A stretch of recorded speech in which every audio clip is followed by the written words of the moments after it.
I have to say, the more I drive Freelanders, the more I get to like these vehicles. They don't have the luxury of a Range Rover, or even of the Land Rovers, but they do have their own unique qualities, and I have to begin by saying these cars are a fantastic drive. Beginning of 0 to 60 test. 3, 2, 1.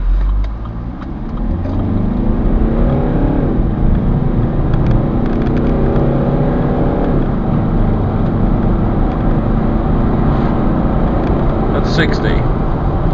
Now, they are such a good drive. These cars are a pleasure to drive. You're high up, but you don't have the bulkiness of like the old shaped Range Rovers and Land Rovers. They corner really well.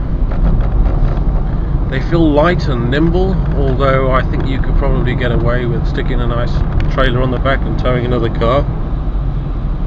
The visibility on the vehicle is excellent. The side mirrors they're huge.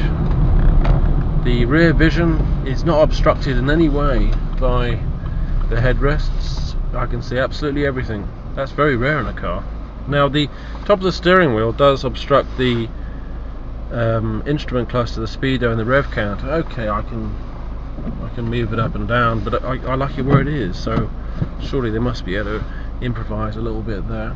Center console looks a bit complicated, but it's not. Everything's there. It's just basically compartmentalized. It's pretty easy to operate. You've got your screen there, which is a lifesaver, your sat nav, etc, etc. Everything goes on from there.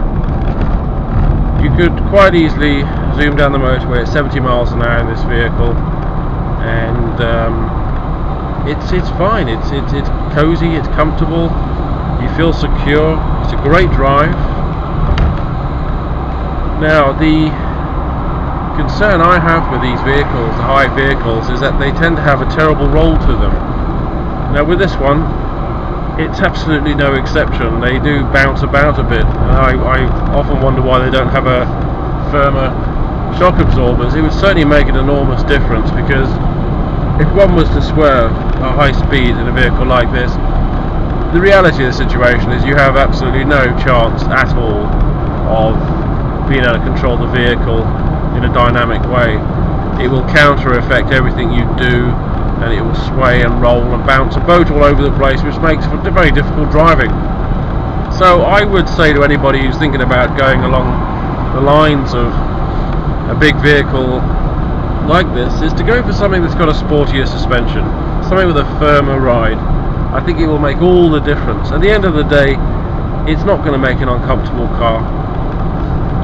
Now, talking about comfort, this is obviously no way as nice to sit in as a Range Rover, but it is a very cozy vehicle. I could quite happily sit in this and drive across Europe. I feel high up, I feel comfortable.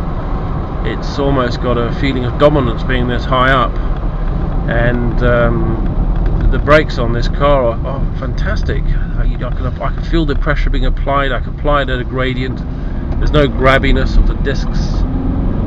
The 4 calipers are working in perfect synchronization.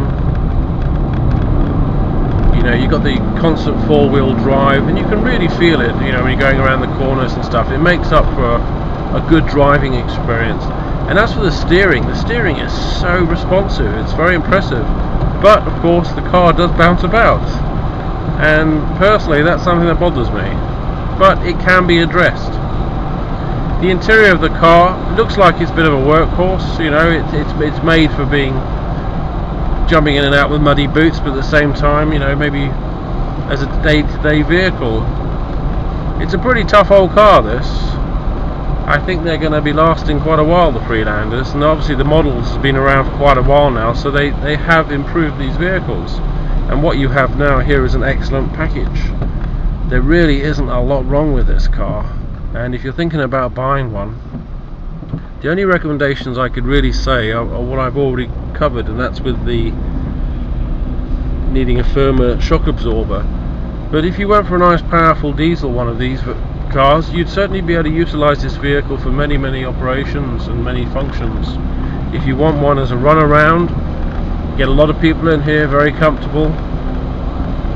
It's certainly not a bare bones 4x4, so you're getting a lot of vehicle, and these are not cheap new by any means, but you know, they're pretty well put together actually, and I don't think you're going to go wrong with one of these. They're a great vehicle. Take one for a test drive. You will most certainly not be disappointed.